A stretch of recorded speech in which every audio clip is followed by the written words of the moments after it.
Welcome back to another episode of Two Lost Conversations. This is where we tap in with some of the artists on our platform and hear some interesting stories, hear about their journey, some of the successes, maybe some of the failures, because as an independent artist, it's tough out here. I know it's difficult to do all these things yourself, but today we are blessed to have the talented EZI joining us. Thank you for joining us. Thank you for having me. Happy to be here.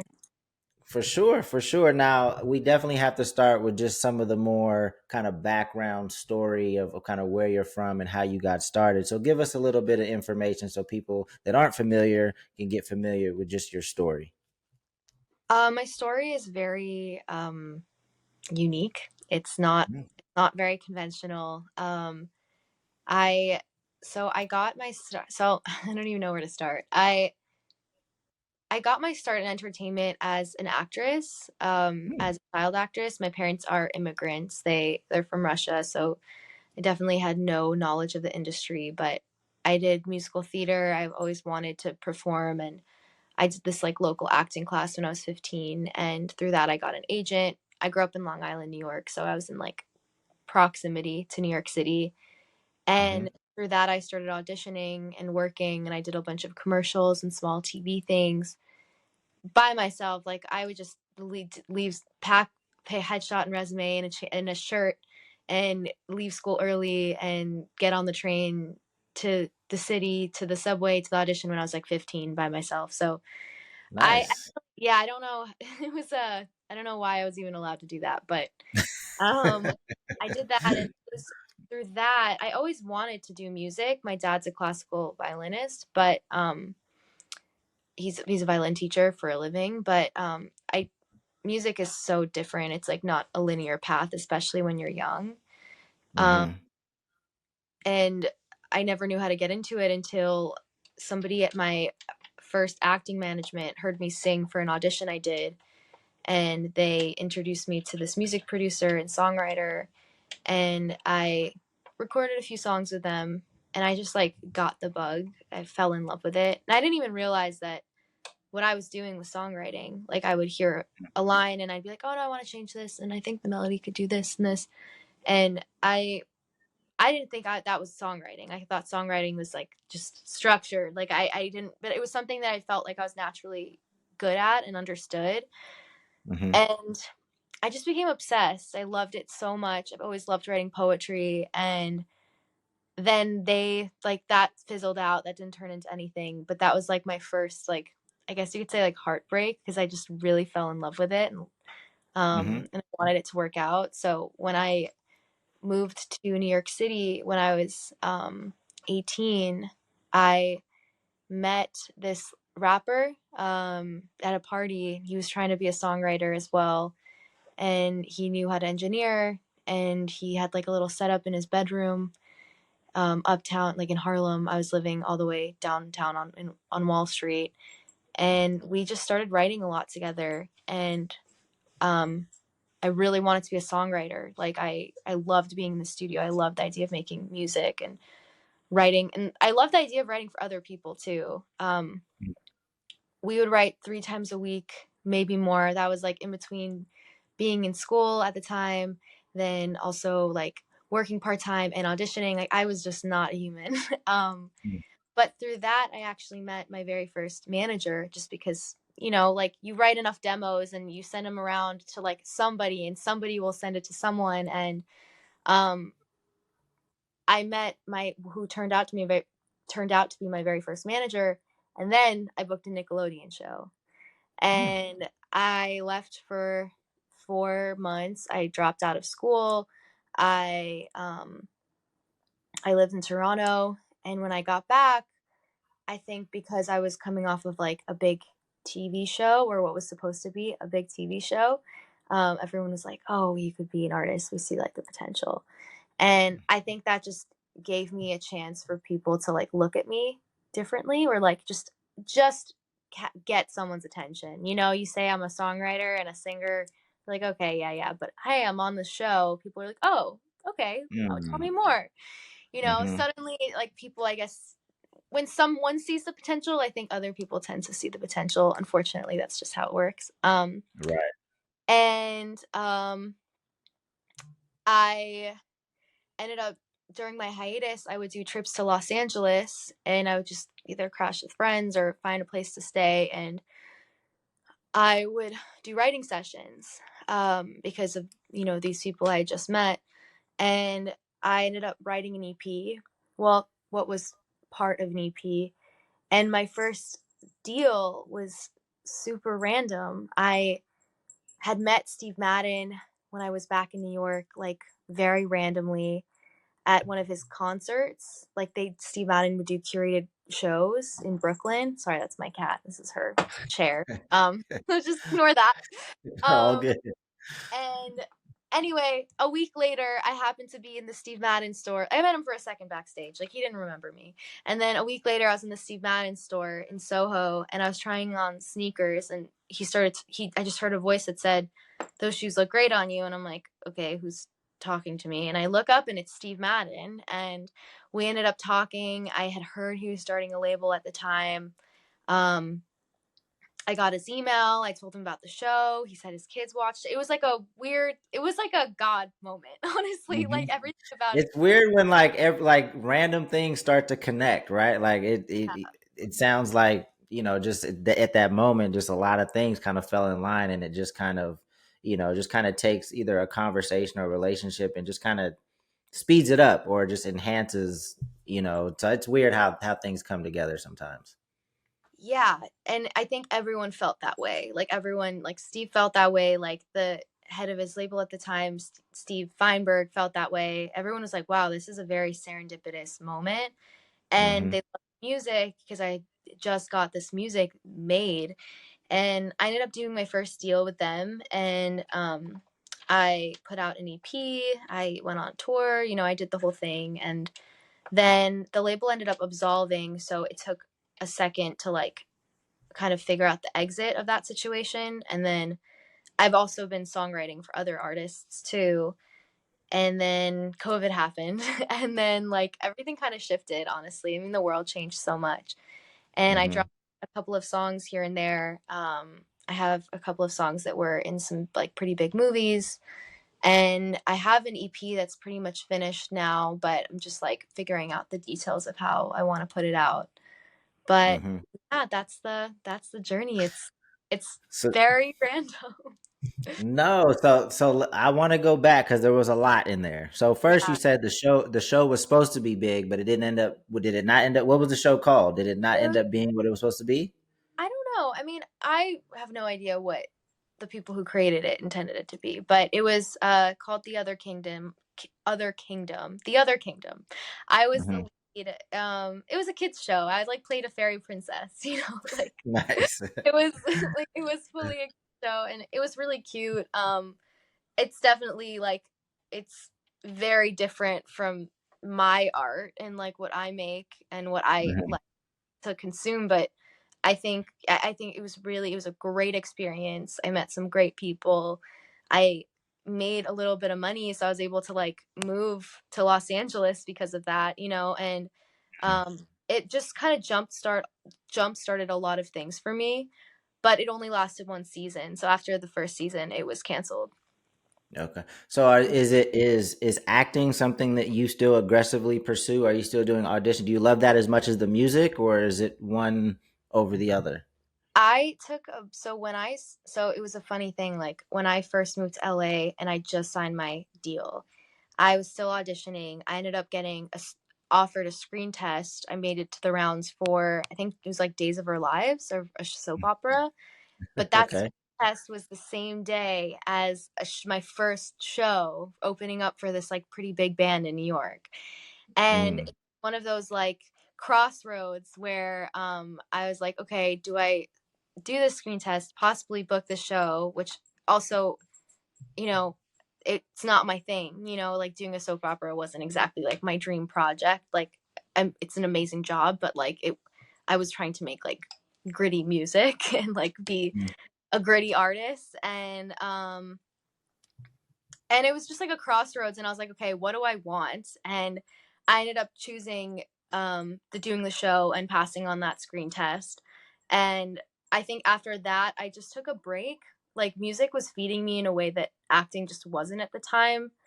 I think Mhm. also having grown up acting, I just developed this like rigidness, and also just me as a person, where like I didn't cut my hair, I didn't dye my hair, I had to fit into like a mold. And maybe that was just me needing to grow as a person. Mhm.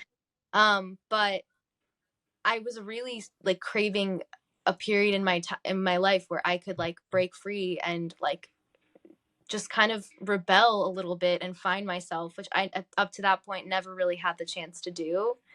Mhm. So music, I think, was a big catalyst for even me being able to like figure out who I am. Um, Oh, yeah. for sure.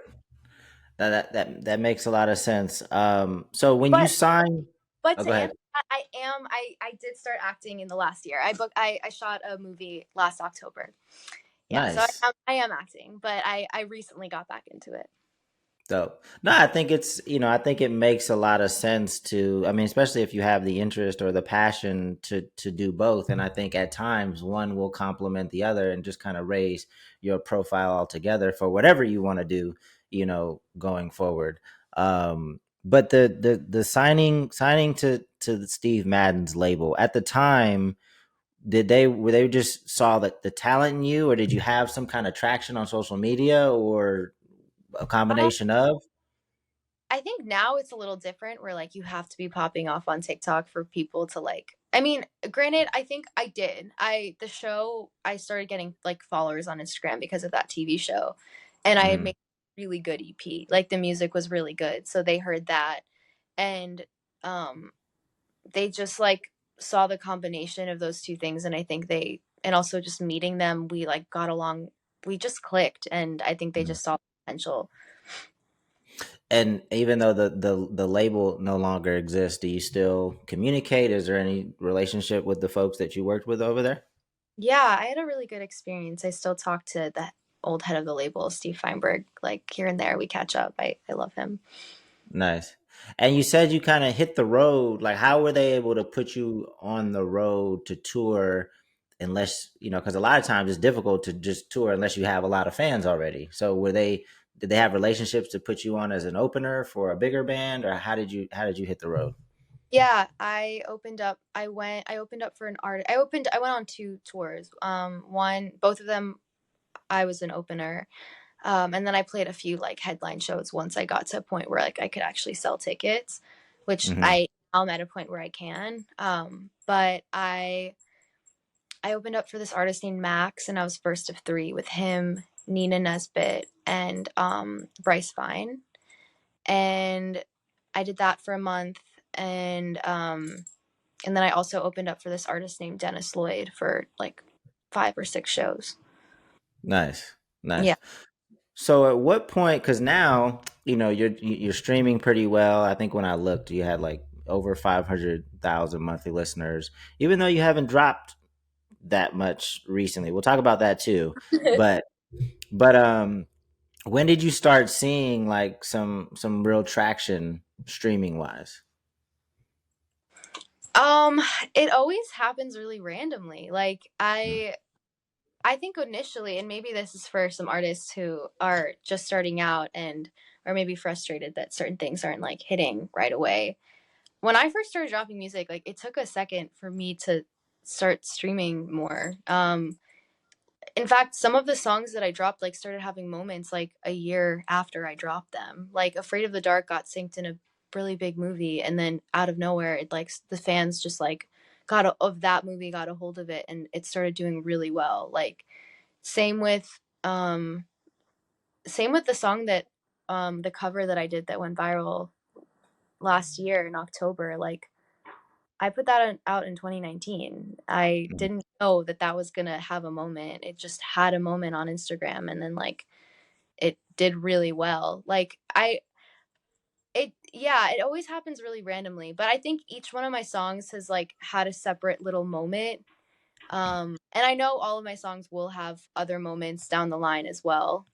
But it wasn't like an instant thing. I mean, some songs did just well off the bat, but a lot of them just it took a second for like it to click. Yeah. When I have these conversations, that's typically like nobody really ever knows like why a song goes crazy or when it's going to happen. It's not like super strategic and planned. That's why I I wish encourage you. it was. What'd you Like, say? I wish it was. Like, how cool would it be if you're like, okay, I know exactly what I need to do. Like, Right. um, Yeah, and maybe somebody knows, but like I haven't more often than not, that's not the story. But the song in particular that got synced, um, how did you get that sync placement? Because I think people would be interested to know like how you got your song in a big movie. What was the big movie? it was called After We Collided. It's like this teen franchise. That one also happened pretty randomly. The music supervisor reached out. I think someone at my old distro might have pitched it, but I also think it might have been one of those things where like I just got an email directly from the music supervisor saying like, "Hey, we want to clear the song. We really like it." And then Dope. through that, I like built a relationship with that supervisor and them, and then I got another one of my songs synced in one of their other movies. But like, um, yeah, I think it's just like if you do get a sync, like really try to preserve those relationships because it could really lead to something else. Just like once you get one, it's foot in the door. That is a gem, especially in the sync world, but just in general. Like you want to have healthy relationships. You want people to think about you for opportunities when you're not in the room so that, all of a sudden as you're going about your day, you can get a nice little email saying, "Hey, so and so spoke highly of you and we thought that you would be good for A, B, and C." Yeah, If you have great relationships, you have great energy, that will happen. You might be having a bad day and they can just cheer up your day because somebody will hit you with an opportunity that you never expected. yeah, yeah. That's very true. um okay, so so the song that went viral, that's a cover song. That's take my breath away. Yeah, Okay, so let's what's the story behind that? So let's just even creating it, what were you thinking when you wanted to cover it? I was writing with this producer named Alexis Troy. a he's based in Germany actually, and I took a trip out to Berlin and I was just working with him for a few days. And we were writing songs. I was writing alone, and I was like getting a bunch of ideas for songs that I liked, but I was having trouble like finishing that. I wasn't like it wasn't totally clicking for me writing wise. So I came to the studio one day and I was like, okay, why don't we flip a song? Let's just like flip a song that's so different from my own sound and make it feel unique and like beautiful. And we just went through songs.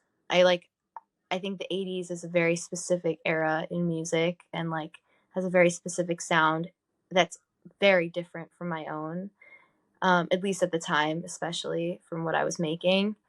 And I heard that song and I was like, oh, like this is, I love the lyrics. One, like I connect to them. I really connected to them, especially at the time, and that like what I was, the moment in time of like everything I was going through. And we just tried some stuff and it like really came together. We made it in a day. Like it was very easy and it was my favorite thing that I left with from that trip, and I just wanted to drop it, so I did. Dope. So that came out, you said in 2019? Yeah. And then when did it start getting traction? 2022. Now, I'm sure you can't, but can you like did somebody big like did you just started seeing like a lot of people use it? Did somebody big use it or Yeah, like how? a few like different, it would get a lot of uses on reels, just Mm, like in yoga, randomly pole dancing too. I think just like the sound, this pace of the that song worked for like a slow movement. So I would always get tagged in yoga videos and weirdly pole dancing videos over the pandemic. And then out of nice. nowhere, like it was a painter, I think, a big painting account, a big like a trainer, a fitness girl, and a few other people just like posted it within like the span I think of like a week, and it literally just snowballed. Like it went from like 14,000 I saw like 8,000 uses, then 14, then like 100. And then I started making a lot of content around it, and then one of my videos got like a million views, and like it just some then it ended up being like a lot of really really big people used it. Like Pamela Anderson used it, one of the guys from Queer Eye used it, like a bunch of like Taylor Hill, like a really big model. Like it just became a trending sound, and people just started using it. Yeah, I'm gonna be honest. Like even when I set up this interview, I didn't realize that that was yours. I had heard that before, and obviously I'm familiar with the original song, but I've heard that on social media, and I didn't know that that was yours until I started doing a little bit more research. Yeah. So as amazing as that is, like there's an opportunity to potentially go viral, or parts of songs to go viral. Like a lot of times, the people that hear the sound don't immediately connect it with the artist. Like it's a challenge to like convert somebody that likes that sound to eventually even listening to the whole song, and then even more than that, like becoming a fan, right, of you, of what you do. And that, I think that's a challenge. So it's great that we have this opportunity to go viral and for our sounds to go viral, but to convert those to fans is often difficult. Is there anything, like once you noticed that it was going viral, was there anything, like what were you doing? And then you said you were using it yourself to be like, hey, that's me, come listen to the full song, like, hey, like. I was just making so many videos around it. Like I was posting all the time. And like I made a Mm. version. I randomly was taking the train and a girl was using it next to me. We made content around that. Like I was like just yeah, like in the peak of that, like I was just doing the most. Like and then I, boosted a little bit and like yeah, I think that's all you really can do. Like I don't think that there is a formula other than being consistent and like um trying to stay genuine in the process. Like I don't know any other formula personally. No, no, I think consistency for sure. You just have to, and I know that it's tough in this day and age. I actually just had an interview with another artist, that social media is not the friendliest place all the time. So it's not where you always just want to be. There's a lot of negativity on social media. How do you balance it? Like, I'm sure you don't get positive comments every second of the day. Like, how do you deal with some Oh, of the more negative? I I don't care about negative comments. I got so many comments. I mean, I got mostly super positive comments, and the song started streaming well, so I know people liked it. The creator of the song, like the original vocalist, heard it, ended up inviting me to perform with her. Like I've gotten Oh great, wow. yeah, like and she was amazing. I met the band, like I've gotten really positive things from it. Yeah, I'll get negative comments being like this, thank you for, you ruined a great song, or this is trash. I genuinely, what goes through my mind is like, thank you for like boosting my algorithm. I don't even give a fuck. No, Like care. that's a great, I mean, that's a great way to look at it, and I wish that all young people could look at it this way, but I understand if it, if they can't, It's hard and granted like that I've never thankfully like experienced something where it was mostly negative, and I know the internet is a very ruthless place. So when someone is kind of in the caught in the crossfire of something that's like for no reason just happens to like snowball into something negative, I can only yeah, I'm sure it's super hard, but it's yeah, not like people are gonna have an opinion, but they're not. It's your life. Like it's literally mm, your life.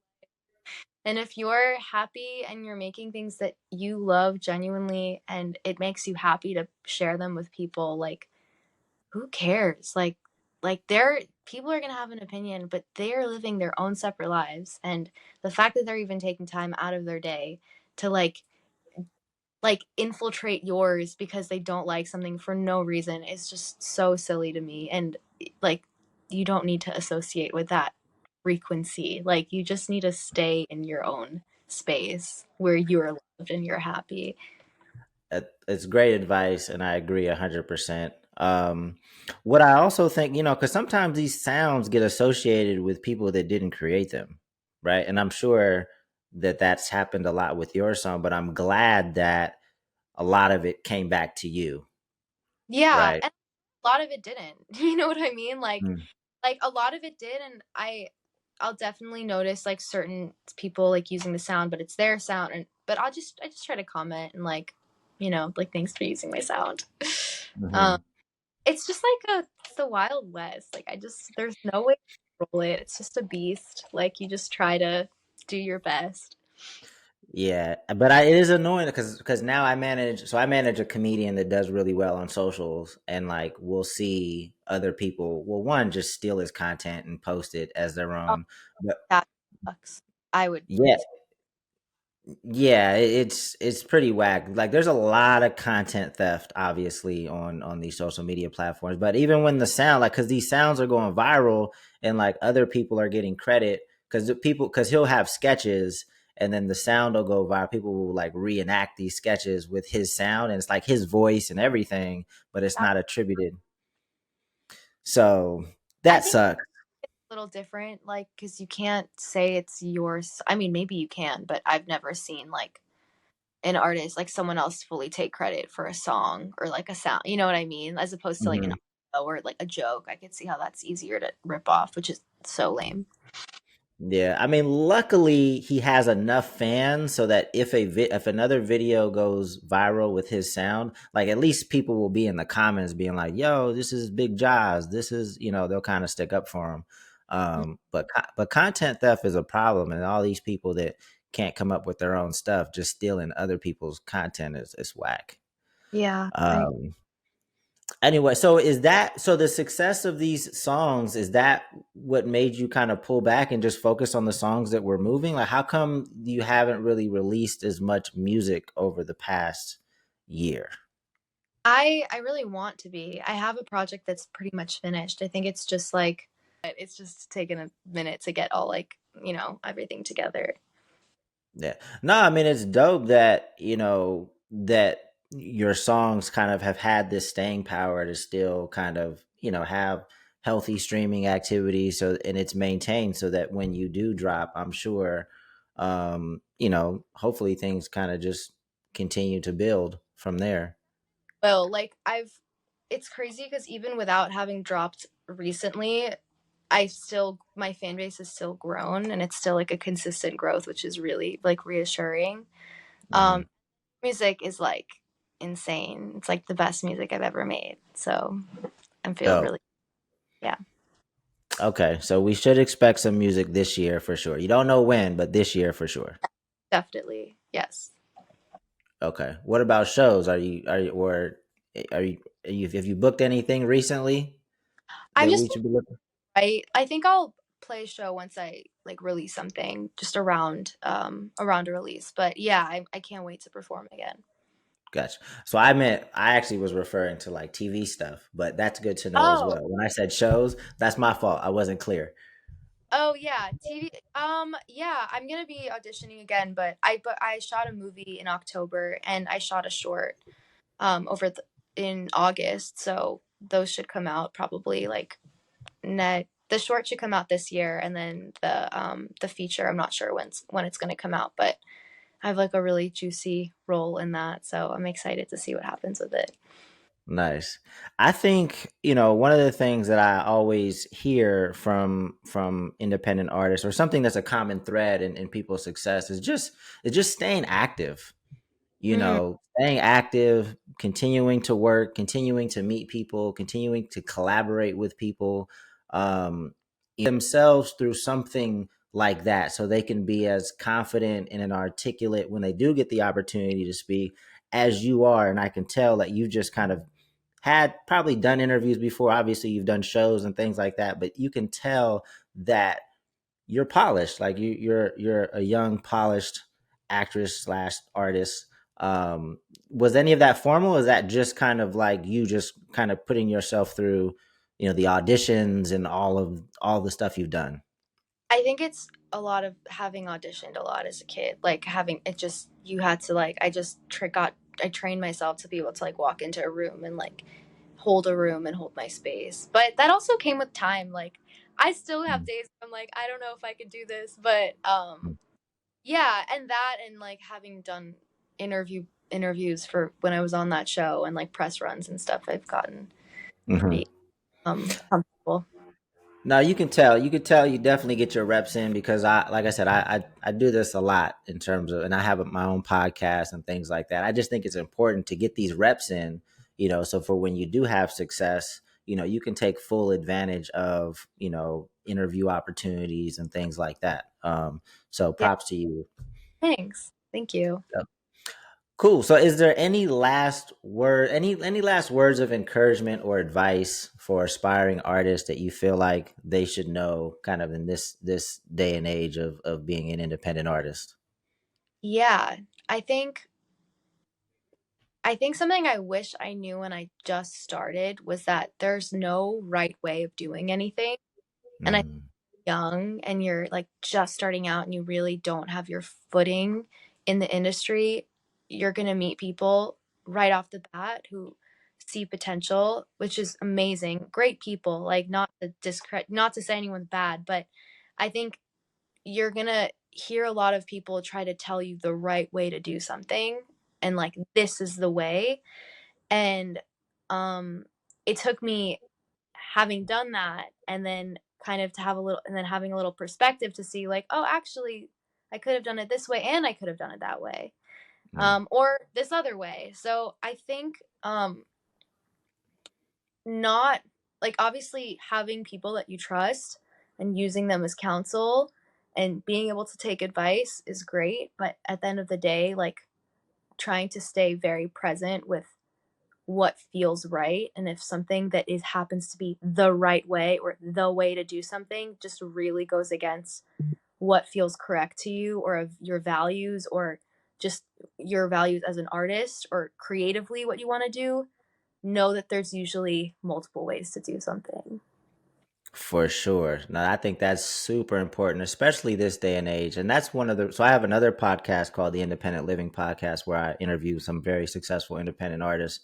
Um, and what hopefully people pull from it when they hear each story is, like you said, there's such a different way to navigate this industry and to have success, because sometimes, like, I talked with an artist named Guap Dad, 4000. He goes by Guap now. And I was like, yo, I always ask him like what their like top three revenue streams are, because it's different from artist to artist, right? Like Guap told me that brand partnerships were his number one. And then it was streaming. And then I think touring. And then I talked to Coda the Friend and he was like, well, streaming's my number one. And then it was like merch and tour. So I always try to drive that point home, because so many artists are getting it different types of ways, and they pop off different types of ways, and they set their businesses up in different ways. And I think it's amazing that you guys have the ability to do that now. Because you might want a certain type of life. You might not want to tour. I know a lot of artists that don't like touring. They just Mm, want to be at home, with their family.